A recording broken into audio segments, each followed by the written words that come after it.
Welcome back, everyone, to another episode of Hey Whoosy.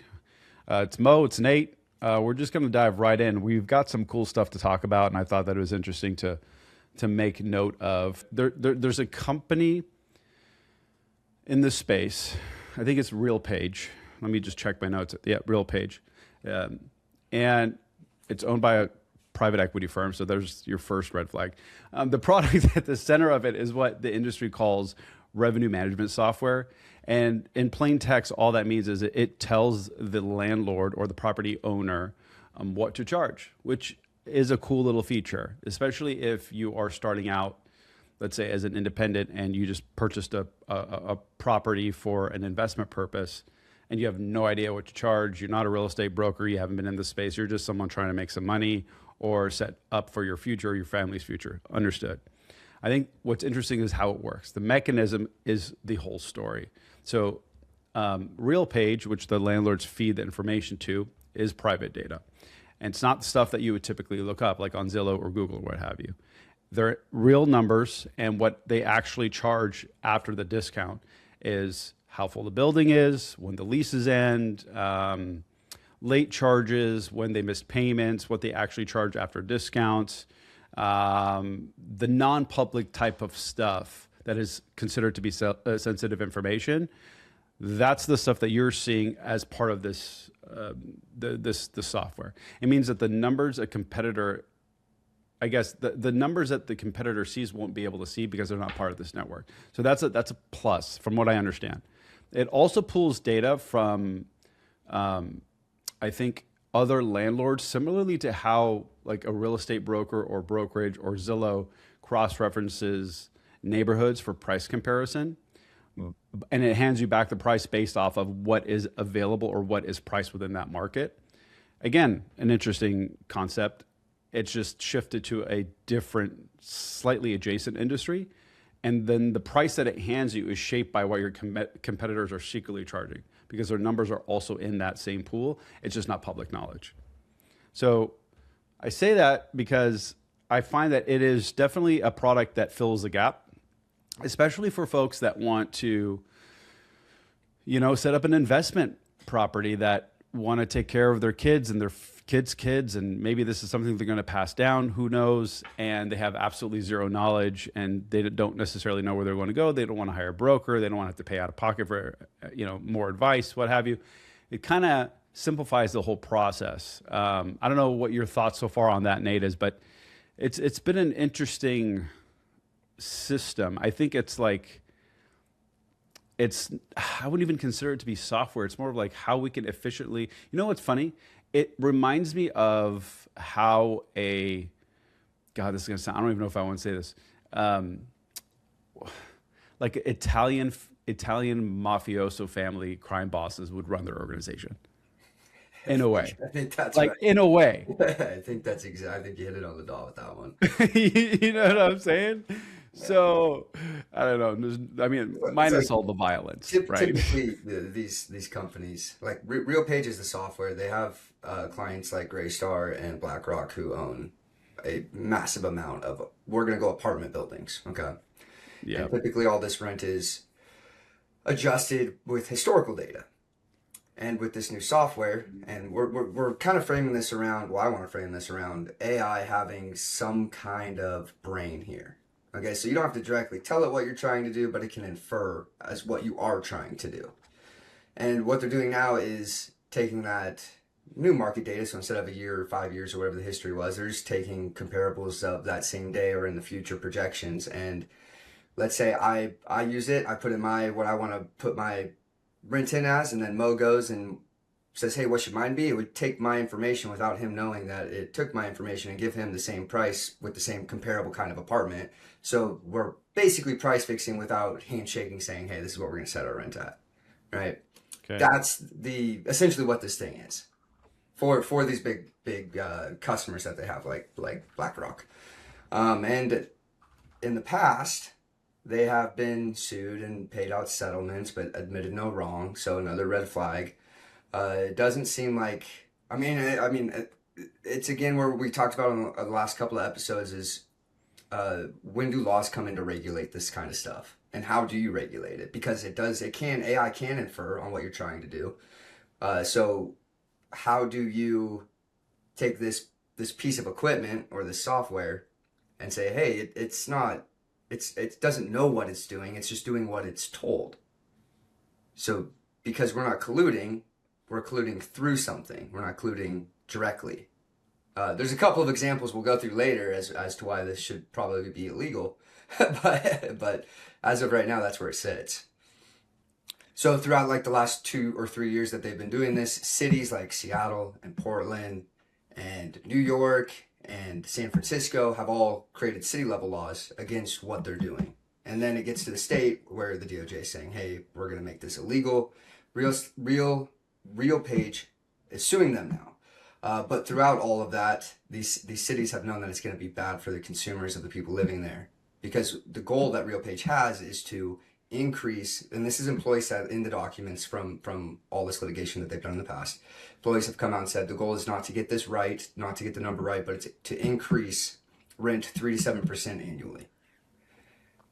Which makes that difficult for the consumer, because does their income increase 3 to 7% annually? Does it go with inflation along with all of their utilities, groceries, gas, everything else?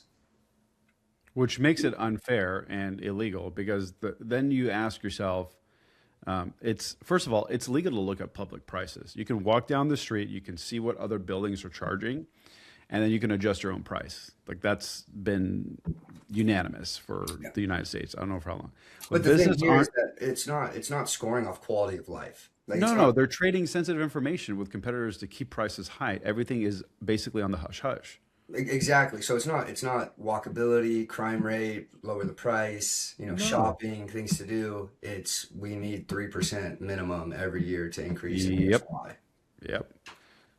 And so if you think about it, if the landlords give out private information to a shared system, and that system helps all of them price their apartments to where they're profitable, is that any different from landlords sharing private information directly as of now? I mean, I don't know personally. I'm not in the space, so I don't know if that's something that they do, but it's operating, like I said earlier, almost like a criminal organization. Well, that's the competitive advantage. You wouldn't share your IP. You wouldn't share your data with other companies if you're trying to compete with them. Unless they were in on it and you were just in a different market space. Well, exactly. But then that's part of the price fixing, isn't it? Yes. You're right. Correct. Yeah. Yep. So but kind of back to square one. Yeah. So then are they making money on the software, or is the software becomes a catalyst for this entire? Yeah. I mean, like right now, the software is giving rent prices that are so high that the recommendation is to have empty units with higher rent than to fill the units with lower rent. It's more profitable that way. And that's recommendation from their software. Usually in a housing market that is already kind of in flux, when prices raise, they all kind of raise at the same time. So you see rent prices kind of drive everywhere.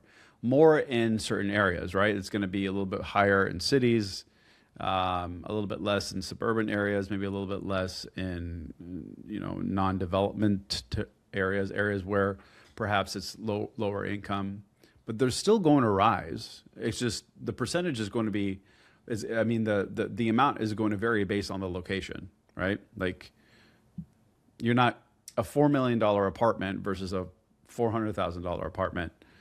The percentage may increase at the same time, but obviously the price of rent is going to be drastically different. And I don't know. I mean, the way that things that are heading now and they have been, I mean, you look at some of the most sought after areas in the United States that people were moving. I remember when everybody moved to Oregon. Everyone moved to Portland specifically post COVID or within that transition. And that drove up the market like crazy. I mean, people that were renting apartments, around the $1,500 to $1,700 a month range are now spending almost as much as my mortgage So, My buddy it, just moved out of San Francisco, renting it for oh, San Francisco's insane. $3,400, and then he left, and it went up to $7,300. Oh, Yeah, dude, which is crazy. that's 7,300. I could live in a $1.5 million house Yeah, right. today, where I'm at right now. Yeah, yeah.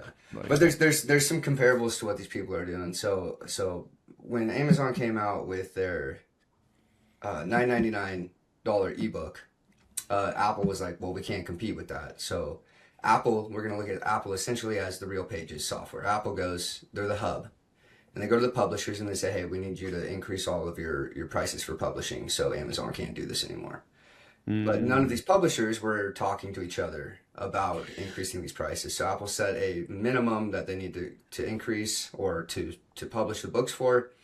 And then at the end of the day, litigation said, you owe everybody $400 million because this is price fixing, it's essentially the same thing. And then there's another example who's actually under litigation right now in the meat industry. So they're also putting in their oh yeah. pricing software into all of these processing plants, and they're price fixing what chicken costs at all these grocery stores and what pork and beef costs at all these grocery stores. Hmm. So